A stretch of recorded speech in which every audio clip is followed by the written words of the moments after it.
Well, good morning. This is an unusual video. The mystery of mysteries apparently has been resolved, and it was resolved by uh, a man who goes on the channel ARGENTPURE, and of course he lives in Canada.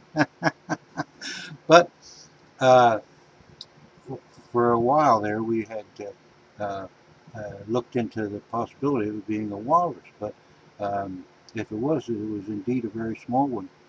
And then this gentleman, Daryl, I won't say his last name because I don't know that he would want me to.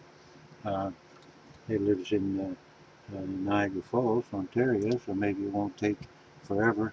Or maybe I should have just delivered it to General Post Office in Niagara Falls town and walk across. It probably would have shaved 7 days off the delivery.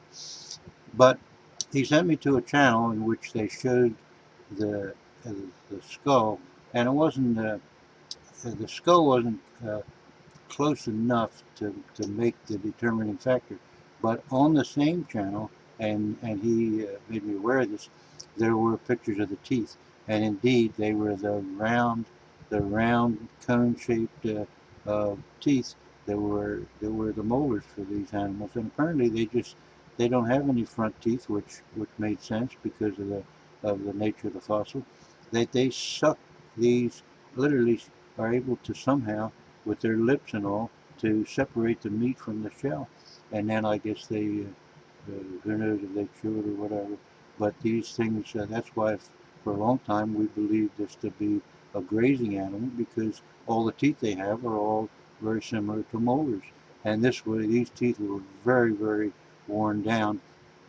And so we knew it was absolutely that it was an adult.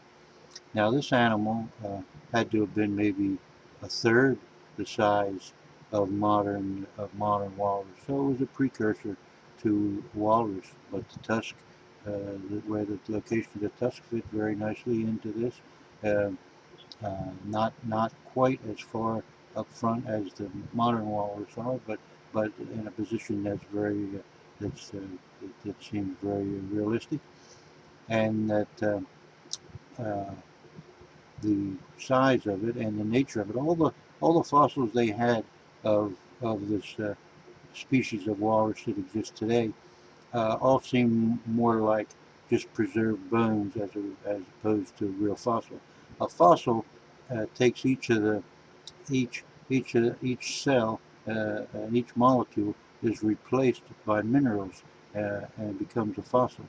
All the skulls and stuff that they showed in these examples seem to be very, very, very old, but still contain most most of the calcium deposits that were the bone itself, and that they didn't show the bustaway that I have. So they showed much more, so you couldn't get a look at the inside of the fossil skull. And no one's going to crack a fossil skull open for you that they have that might be 20,000 to 40,000, 50,000 years old, just to satisfy my curiosity to see if they're similar once you take the top of their cranium and all off.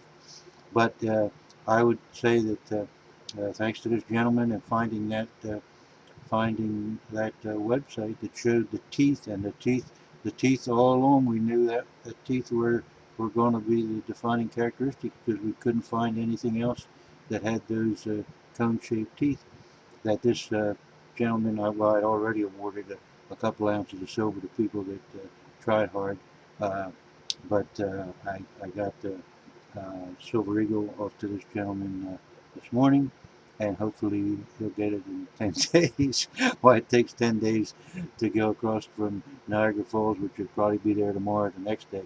It takes 10 more days to get to Niagara Falls, Ontario, is beyond me, but uh, it might not. Who knows? It might be a record, but I just know how long it takes to get to Saskatoon and how long it takes to get to Vancouver.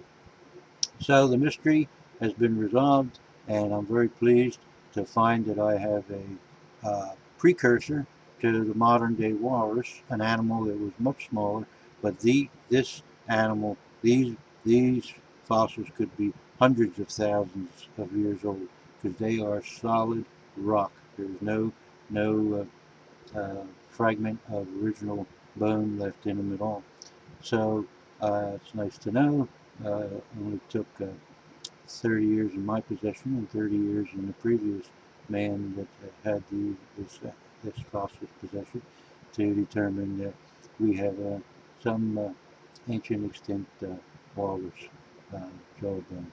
So thanks again, and thank everybody that took part in the search, and we can find something else to find out exactly what it is. Thanks again, Daryl, and I hope the package gets there quickly.